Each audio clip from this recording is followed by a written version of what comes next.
Welcome back everyone. Welcome to civil services study. Test number 309 है UPSC civil services prelims के लिए। Focus करेंगे Kurukshetra magazine पर मार्च 2020 की। उससे जितने भी इम्पोर्टेंट क्वेश्चन बनेंगे, क्योंकि इस तरह के प्रश्न जो है योजना से कुरुक्षेत्र से यूपीएससी उठा के इनको रख देती है। तो चलिए स्टार्ट करते हैं। तो क्वेश्चन नंबर 1 है, राष्ट्रव्यापी कृत्रिम गर्भाधान कार्यक्रम NAIP के संदर्भ में निम्नलिखित कथनों पर विचार कीजिए। देखिए, राष्ट्रीय कृत्रिम गर्भाधान कार्यक्रम एक आनुवांशिक उन्नयन कार्यक्रम है। इसमें गोवंश की सभी नस्लों को शामिल किया गया है और यह जो कार्यक्रम है पशुपालन, डेयरी और मत्स्य पालन मंत्रालय द्वारा शुरू किया गया है। बताइए इनमें से कौन सा सही है।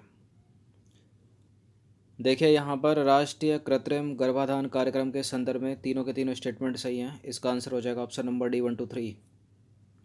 तो कथन एक सत्य है, राष्ट्रव्यापी कृत्रिम गर्भाधान कार्यक्रम पशुपालन, डेयरी और मत्स्य पालन मंत्रालय द्वारा शुरू किया गया था और यह जो है एक कैंपेन मोड आनुवांशिक उन्नयन कार्यक्रम है। दूसरा तीसरा भी सही है, क्योंकि इसमें उच्च गुणवत्ता वाले बीज के साथ दुधारू पशुओं की आनुवांशिक योग्यता में सुधार हेतु कम लागत वाली प्रजनन तकनीक का उपयोग करके दूध उत्पादन बढ़ाने के लिए गोवंश की सभी नस्लों को शामिल किया गया है।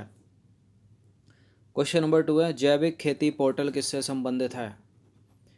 जैविक खेती पोर्टल इनमें से किससे संबंधित है। देखिए, यह एक ऑनलाइन राष्ट्रीय जैविक बाजारों का उत्पादों का बाजार है। यह एक ऑनलाइन राष्ट्रीय जैविक उत्पादों का बाजार है। तो इसका आंसर हो जाएगा ऑप्शन नंबर सी। तो यह ई-कॉमर्स के साथ साथ एक नॉलेज प्लेटफॉर्म भी है और यह जैविक किसानों को अपनी जैविक उपज को बेचने और जैविक खेती तथा इसके लाभों को बढ़ावा देने के लिए वन स्टॉप समाधान है। यह जो पोर्टल है वो जैविक खेती के लिए सभी समावेशी विकास और संवर्धन के लिए क्षेत्रीय परिषदों, स्थानीय समूहों, व्यक्तिगत किसानों, खरीदारों, सरकारी एजेंसियों तथा इनपुट आपूर्तिकर्ताओं जैसे विभिन्न हितधारकों को जोड़ता है।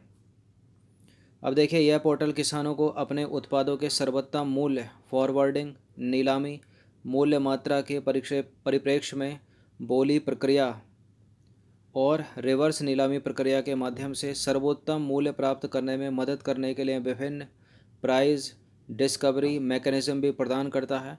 और प्राइस डिस्कवरी मैकेनिज्म खरीदारों और विक्रेताओं की परस्पर क्रिया के माध्यम से बाजार में संपत्ति की कीमत निर्धारित करने की प्रक्रिया है।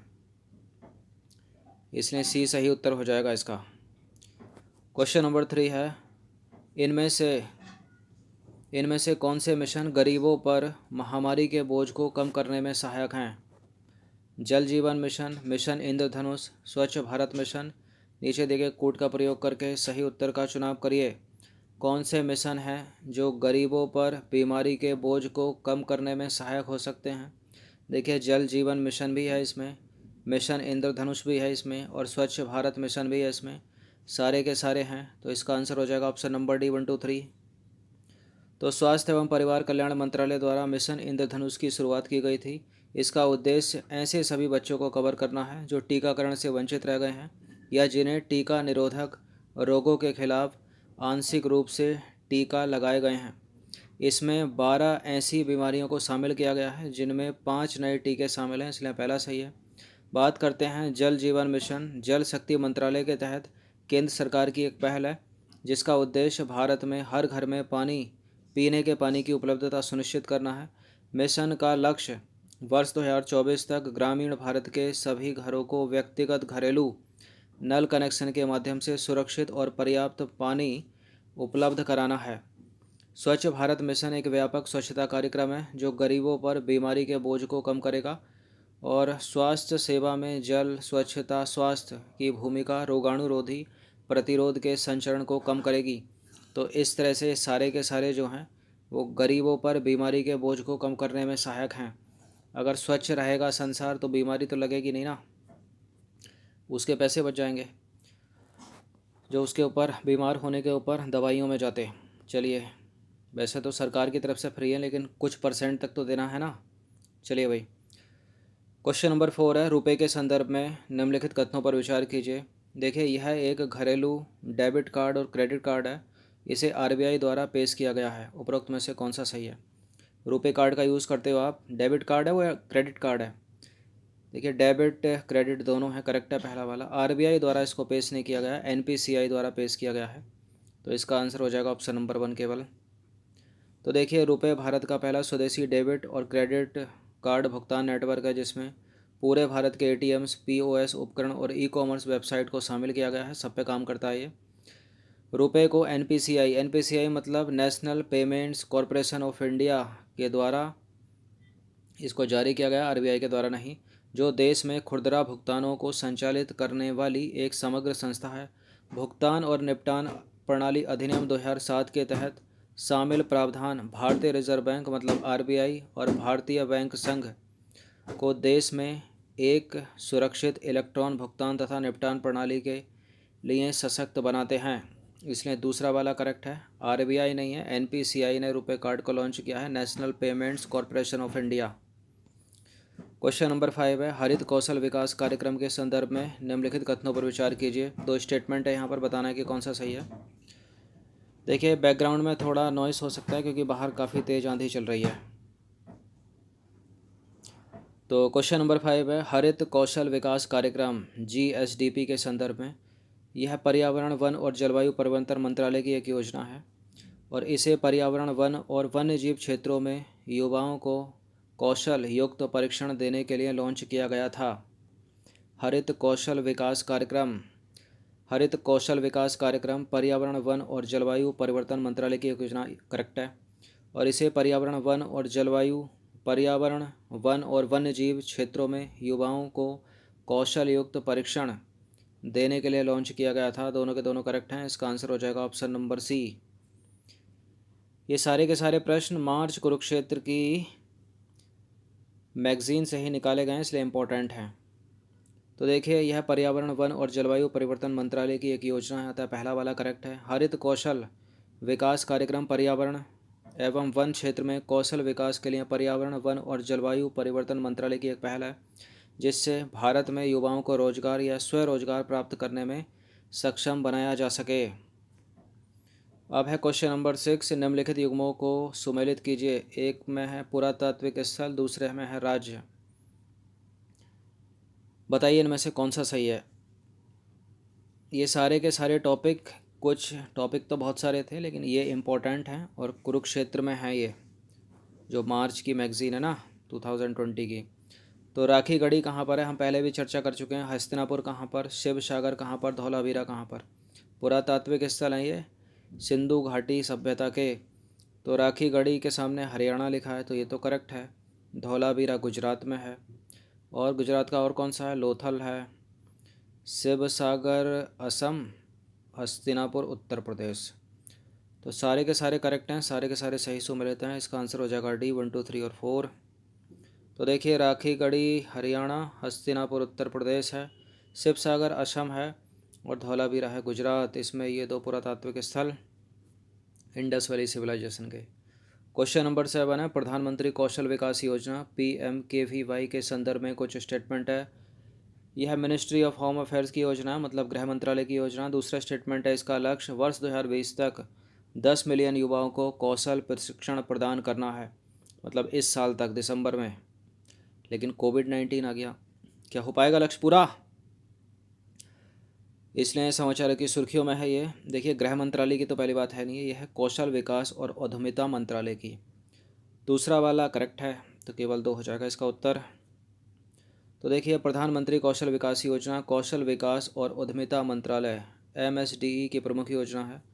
इस कौशल प्रमाणन योजना का उद्देश्य संख्या में भारतीय युवाओं को उद्योग संबंधित कौशल प्रशिक्षण लेने में सक्षम बनाना है और उन्हें बेहतर आजीविका हासिल करने में मदद करना है।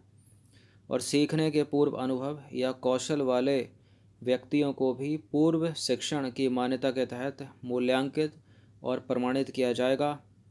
इसलिए पहला वाला गलत है क्योंकि कौशल विकास और उद्यमिता मंत्रालय की है, ना कि गृह मंत्रालय की।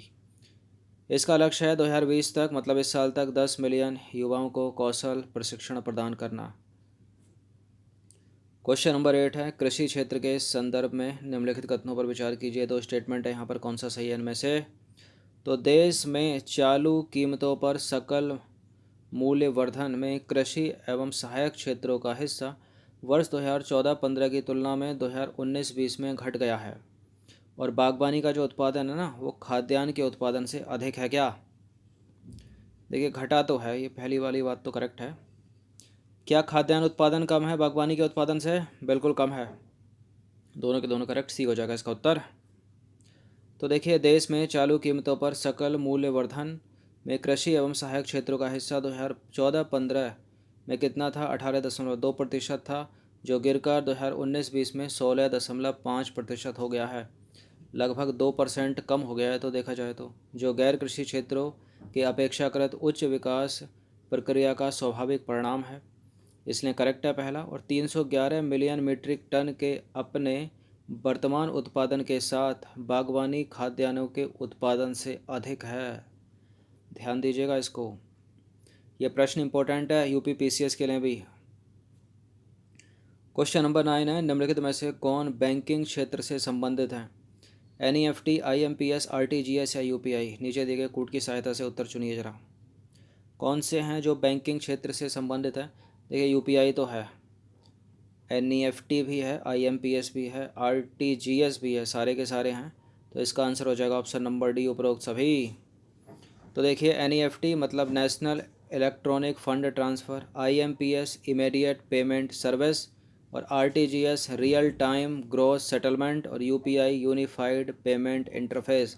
वर्तमान में सबसे ज़्यादा यूज़ आप लोग इसका करते हो और सबसे आसान भी है ये किसी को पैसे भेजने के लिए।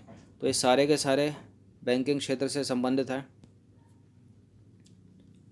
ऑनलाइन ट्रांसफ़र के लिए। 10वां प्रश्न है, निम्नलिखित में से कौन सा भारत सरकार का दूसरा सबसे बड़ा उपक्रम है इस समय? SBI, PNB, United bank of India या ओरिएंटल बैंक ऑफ कॉमर्स? मज़े की बात यह है कि आपको इसका उत्तर नीचे दिए गए कूट की सहायता से ही देना है। देखिए दूसरा सबसे बड़ा पूछा है तो पहला कौन सा होगा? पहला तो सभी को पता है ना, एसबीआई या भारतीय स्टेट बैंक है। तो ये तो हो नहीं सकता इसका उत्तर, उपरोक्त सभी भी नहीं हो सकता क्योंकि दूसरा पूछा है। तो पीएनबी इसका उत्तर हो सकता था, लेकिन अभी हाल ही में जो है यूनाइटेड बैंक ऑफ कॉमर्स और ओरिएंटल बैंक ऑफ कॉमर्स, ये दोनों आकर इसमें मर्ज हो गए हैं। तो ये तीनों अब सम्मिलित रूप से भारत सरकार के दूसरे सबसे बड़े उपक्रम बन गए हैं। तो इसका उत्तर क्या हो जाएगा? इसका उत्तर हो जाएगा ऑप्शन नंबर सी, 2, 3 और 4।